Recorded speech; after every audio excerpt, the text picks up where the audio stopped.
నమస్తే అండి. ఈరోజు మనం శీర్షాసన ప్రాక్టీస్ చేద్దామండి.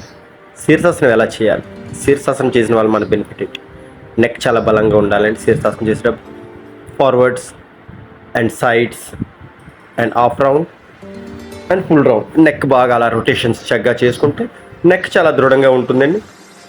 అప్పుడు మనం అర్ధ శీర్షాసనం ప్రాక్టీస్ చేద్దామండి. అర్ధ శీర్షాసనం ప్రాక్టీస్ చేసిన తర్వాత వాల్ మీద ప్రాక్టీస్ చేస్తాం. వాల్ అయిన తర్వాత ఎటువంటి సపోర్ట్ లేకుండా శీర్షాసనం చేద్దామండి. ఫస్ట్ అర్ధ శీర్షాసనం చేద్దామండి. చక్కగా హెడ్ అలా లాక్ చేస్తూ, చేతులు ఎల్బోలు చక్కగా గ్రౌండ్ లాక్ చేస్తూ, అలా కాళ్ళు నిటారుగా అలా మెల్లగా ముందుకి నడుము నిటారుగా ఉండాలండి. అలా ముందుకు అలా చక్కగా వస్తూ నెక్ మీద 10 సెకండ్స్ అలా వెయిట్ చేయాలండి. అలా వెయిట్ చేసిన తర్వాత చక్కగా మళ్ళీ వజ్రాసనకు వచ్చేసేయండి. వజ్రాసనకు వచ్చి ఒక 3-4 డేస్ ఇలా మనం అర్ధ శీర్షాసనం నేర్చుకున్న తర్వాత ఇప్పుడు వాల్కి ప్రాక్టీస్ అవుతాడు. ఓకేనండి, వాల్కి చక్కగా ప్రాక్టీస్ అవుతామండి.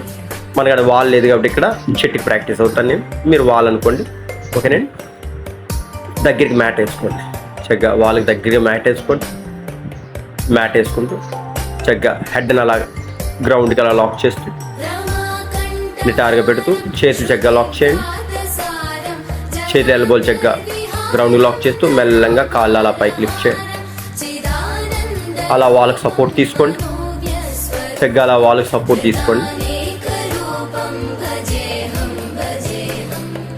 అలా శీర్షాసనం ఉన్న వల్ల మనకి హెయిర్ ఫాల్ తగ్గుతుందండి. అగైన్ మళ్ళీ వజ్రాసనకు వచ్చేసి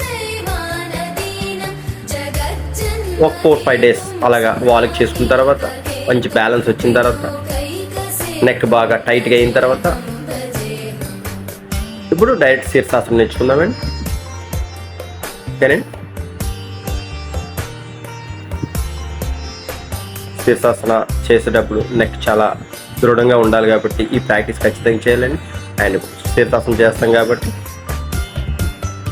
అలా నెక్కి చక్కగా చేతులు లాక్ చేసుకుంటూ చేతి ఎల్బోలు చక్కగా గ్రౌండ్ లాక్ చేస్తూ ఎంత అవసరం అంత ముందు వరకు అలా కాలు వాక్ చేస్తూ వస్తూ మెల్లగా బ్యాలెన్స్డ్గా లెగ్స్ అలా లిఫ్ట్ చేయండి. పైకి బ్యాలెన్స్గా లిఫ్ట్ చేయండి. చేతి ఎల్బోల్ మీద చక్కగా గ్రౌండ్ లాక్ చేసి ఉండాలండి. నెక్ని టైట్గా ఉంచుతూ నెక్ని లూజ్ చేయకూడదు. నెక్ టైట్గా ఉండాలి. నెక్ లూజ్ చేస్తారా నెక్ పట్టేస్తుందండి. నెక్ లూజ్ చేయకూడదు. శిరస్సులో బ్లడ్ చక్కగా సర్క్యులేషన్ అవుతుందండి. హెయిర్ ఫాలోయింగ్ తగ్గుతుందండి. రైట్ లెగ్ మెల్లగా దించండి అండ్ లెఫ్ట్ లెగ్ దించాలండి. చక్కగా వజ్రాసనం అండి అండ్ రిలాక్స్. ఓకేనండి, నమస్తే.